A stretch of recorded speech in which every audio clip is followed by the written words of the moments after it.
Hai semuanya, pepatah mengatakan tak kenal maka tak sayang. Jadi perkenalkan, nama saya Aaron. Saya Vanessa. Saya Cica. Saya Sekar. Saya Tessa. Saya Bisma. Dan saya Farel. Pada podcast kali ini, kami akan membahas tentang kebinekaan dari beberapa aspek. Oke, di era zaman sekarang ini, dalam kehidupan masyarakat majemuk, bukanlah persoalan mudah untuk membangun integrasi sosial. Perbedaan-perbedaan yang ada sangat potensial untuk menjadi sumber konflik. Pengalaman perjalanan bangsa Indonesia telah membuktikan itu. Selain perlu dijauhnya sikap-sikap yang tidak sesuai dengan kondisi masyarakat, majemuk seperti etnosentrisme, primordialisme, stereotip, etnik, dan eksklusifisme, juga perlu dikembangkan sikap-sikap yang sesuai dengan kondisi masyarakat majemuk. Dan kita sebagai umat manusia harus menjunjung tinggi kemajemukan. Perbedaan budaya harus dipandang sebagai anugerah Allah.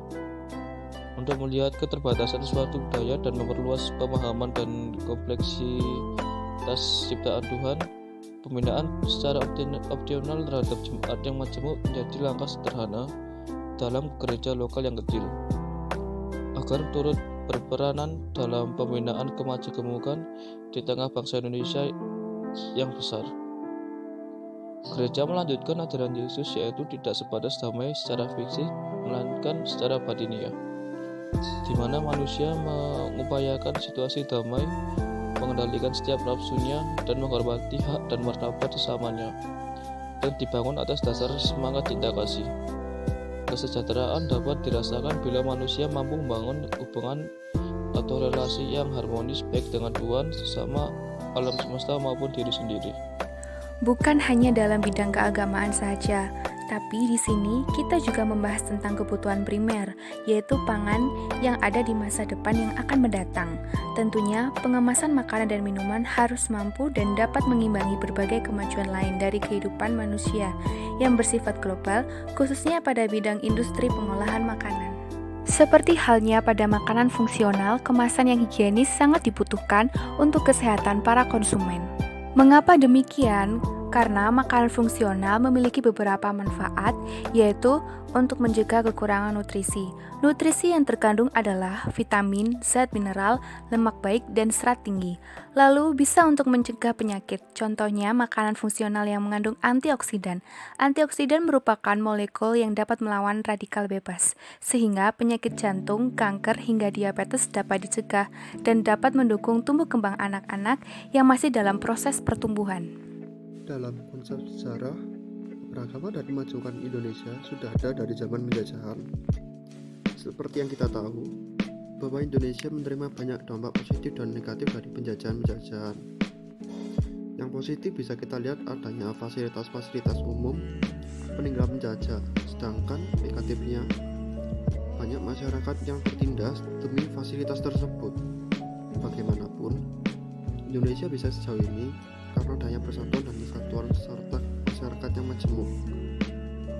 Jadi, setelah membahas beberapa hal di atas, sekarang kita akan membahas tentang perubahan sosial.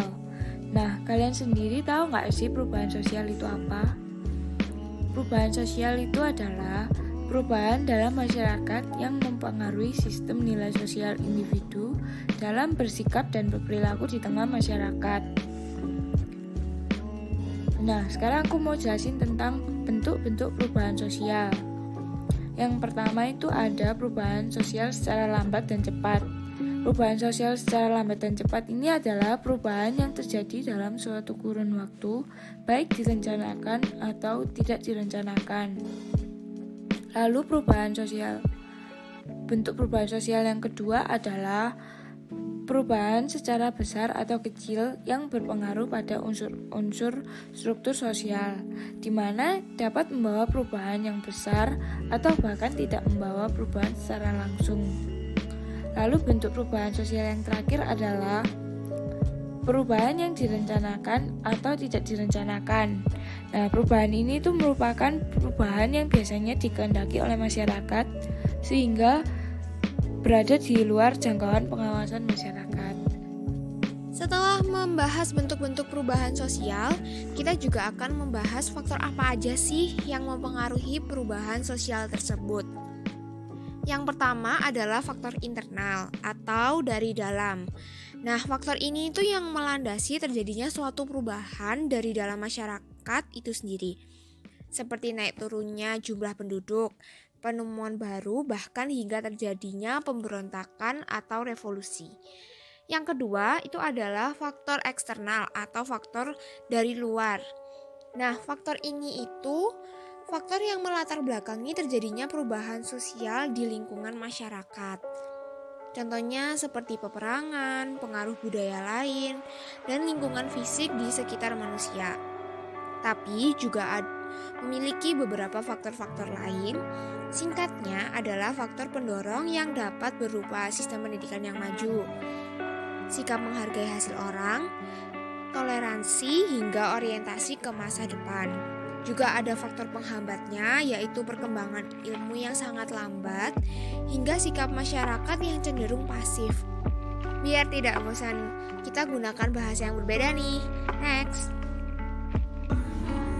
Social function is a form elaboration of social interaction, which aim at or form an orderly social life instituted in the community, indicating a set of social norms that can determine a person's position in community groups, can direct community members in thinking and behaving, because such can always see the best way to act and behave. Social value is the final determinant for human in fulfilling their social roles. Those elements build a detailed description of an object, place, or event. You must have read a description text. The length of the procedure text is a following use numbering that show sentences or stage, using word and sentence that indicate comment. Last but not least, masyarakat majemuk memiliki sifat non-komplementer, di mana satu sama lain dasarnya sulit bersatu. Namun, sekalinya bersatu akan menghasilkan dampak yang hebat. Ruang lingkup dalam menerima kemajemukan tidak hanya berpusat pada daerah tertentu, atau sebaiknya memang tidak terbatas. Kita sendiri tahu bahwa kemajemukan dan persatuan dapat membawa kita keluar dari masa penjajahan. Bantuan dari negara maupun organisasi luar seperti PBB, India, dan Mesir juga ikut membantu kemerdekaan bangsa kita. Tidak terhenti sampai di situ, setelah Indonesia merdeka pun, hubungan antar negara maupun organisasi masih terus berlanjut. Contohnya, Indonesia masih berperan aktif di PBB dalam masalah perdamaian dunia. Seharusnya, dengan keberagaman yang sudah ada, Indonesia diharapkan dapat lebih toleran terhadap perbedaan yang ada, sesuai dengan semboyan Bhinneka Tunggal Ika.